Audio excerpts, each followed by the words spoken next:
Hey everybody out there in YouTube land, this is Andrew Campbell with Holtec Gaming. Welcome back to Pikmin 2, ladies and gentlemen.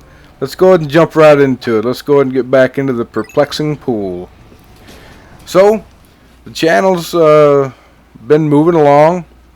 Fall semester started, graduation preparations are ensuing. The boys are growing up fast.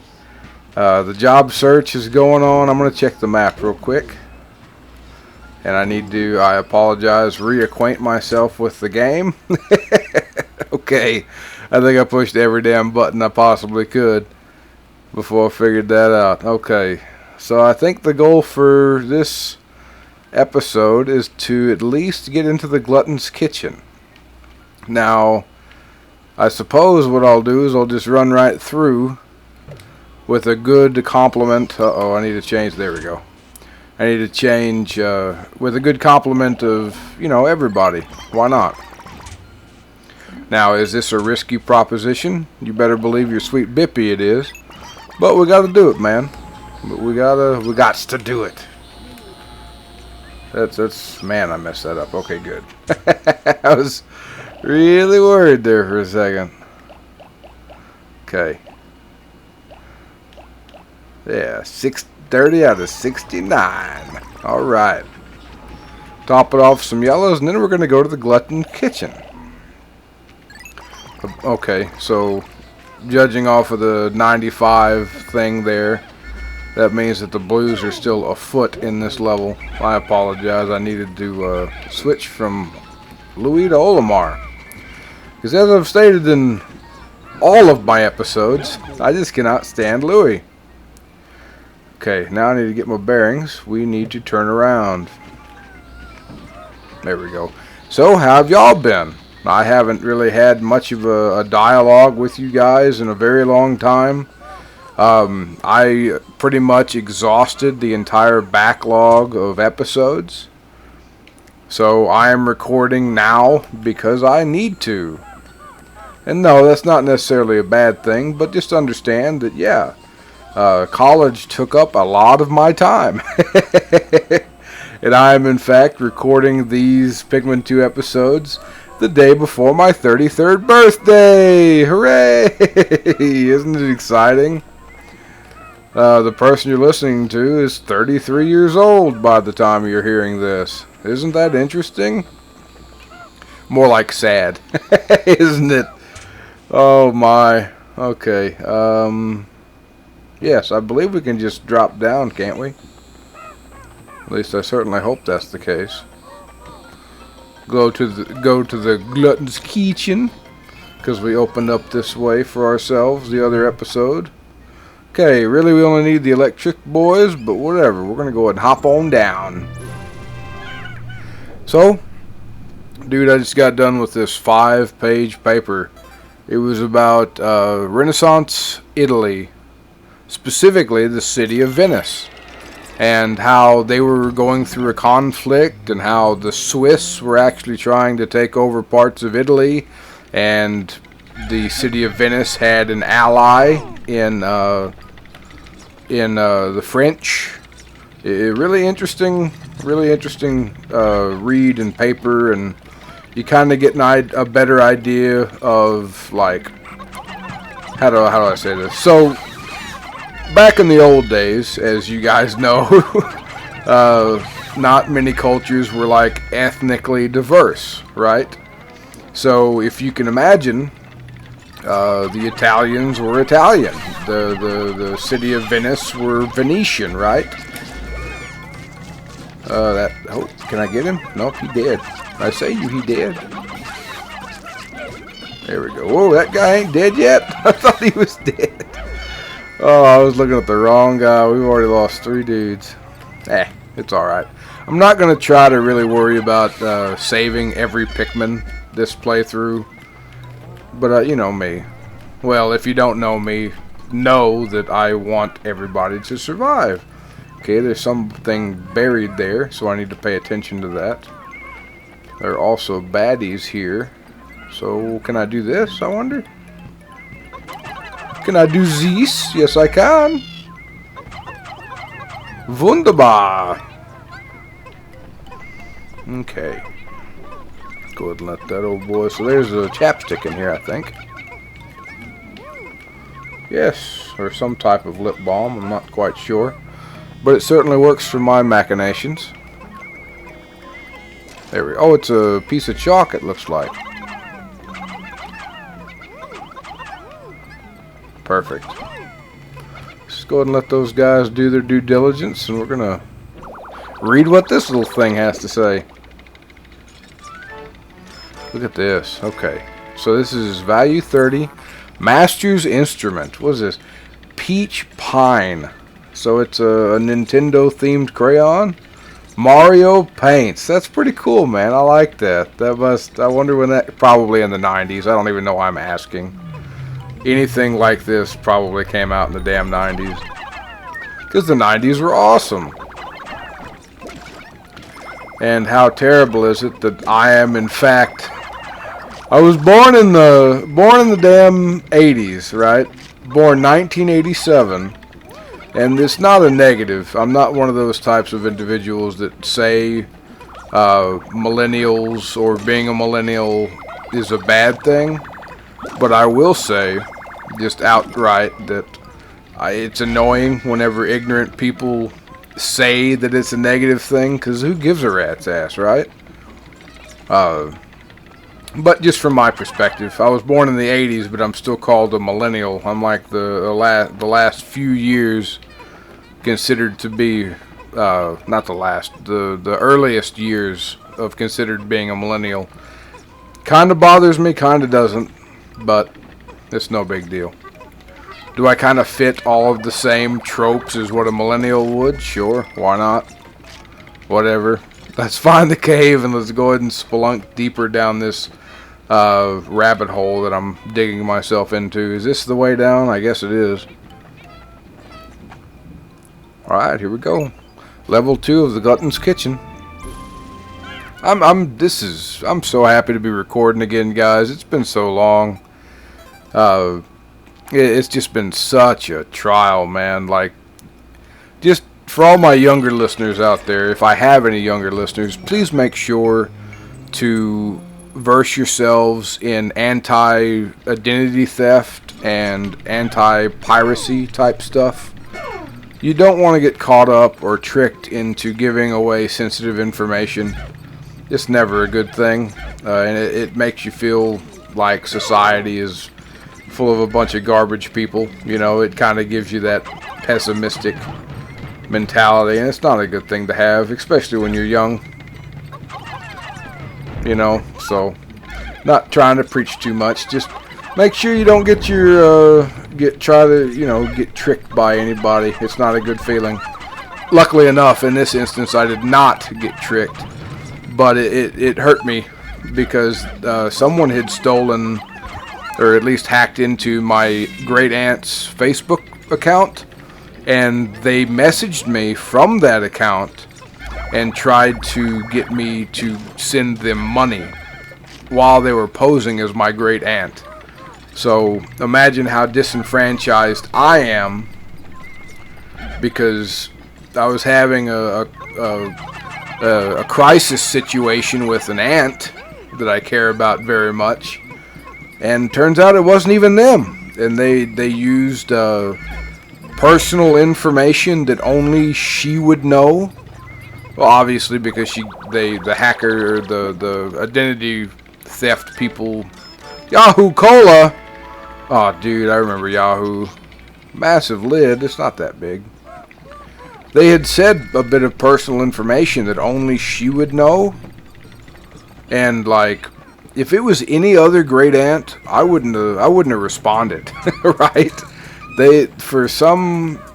Somehow they just knew just which. I guess it's probably a shotgun mentality, right? You shoot a shotgun bullet and eventually you'll hit somebody. At least, I don't know, man. That's the way I'm trying to rationalize it, because it's a little scary to imagine that let's just say that they targeted me specifically Right. I don't know, man. It's not that big of a deal. I'll stop harping on it. It's creepy.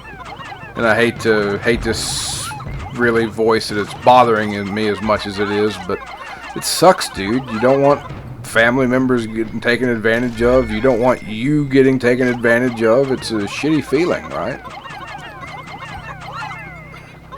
I really hope this thing dies soon. I hate these things with a passion. But you got to. Specifically because there is one of these bastards that has something in his little bread hole. It's a terrible way to say it. Yeah, but yeah. Bread hole. Whatever. You get it. You get it.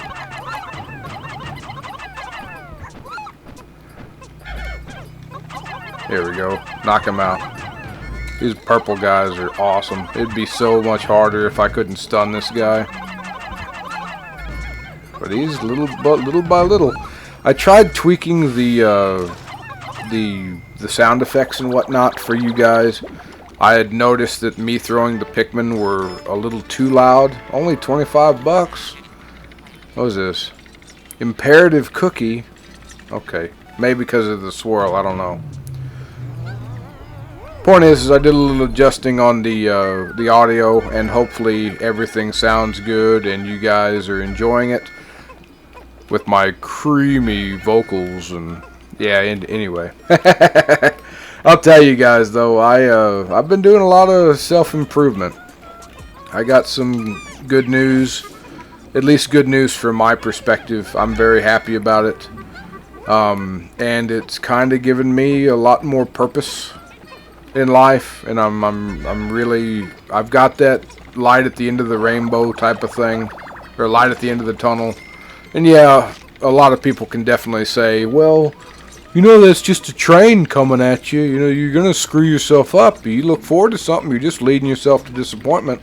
And you know, 9 times out of 10, you're probably right. And in this case, it's probably one of those 9 out of 10. But it really did pick me up, you know, made me happy, and I don't get happy very often, so I'm gonna go ahead and just savor the moment for what it is, and hopefully what I'm hoping for turns out to be the case.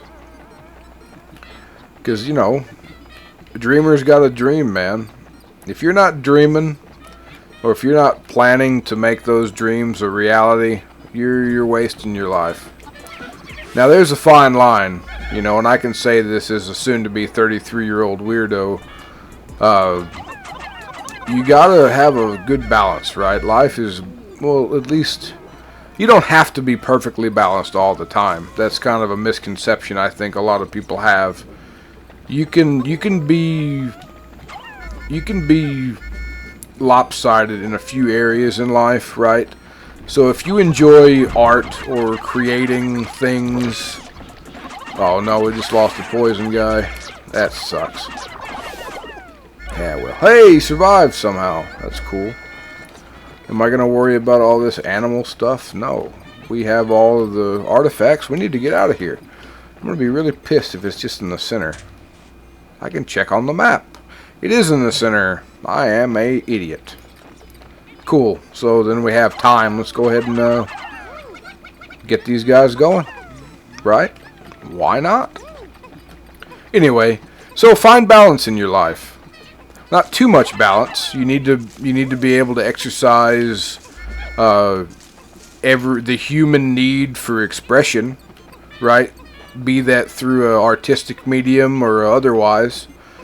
Some people aren't artistic, but they are engineers. They're analytical type minds, and they thrive doing chores, right? It's a meditative state for them.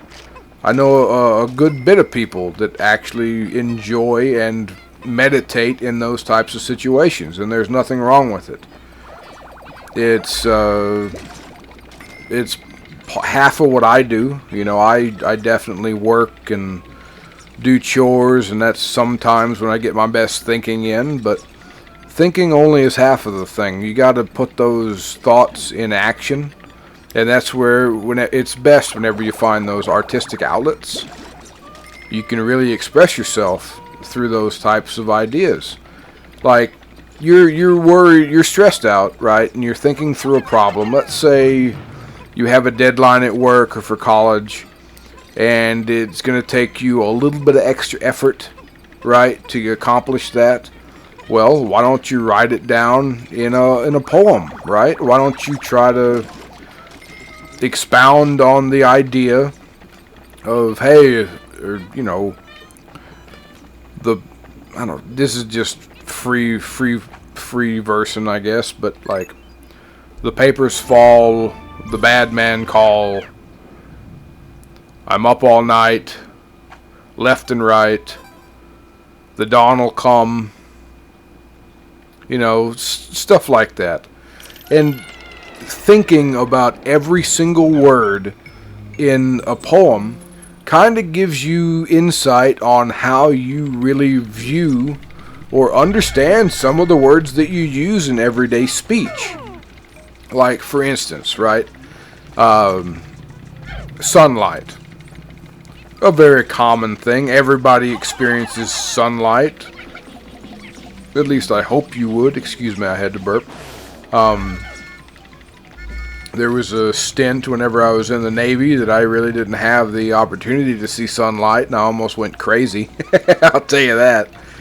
But sunlight's a wonderful thing. So it's a very commonly understood, or at least thought to be understood thing.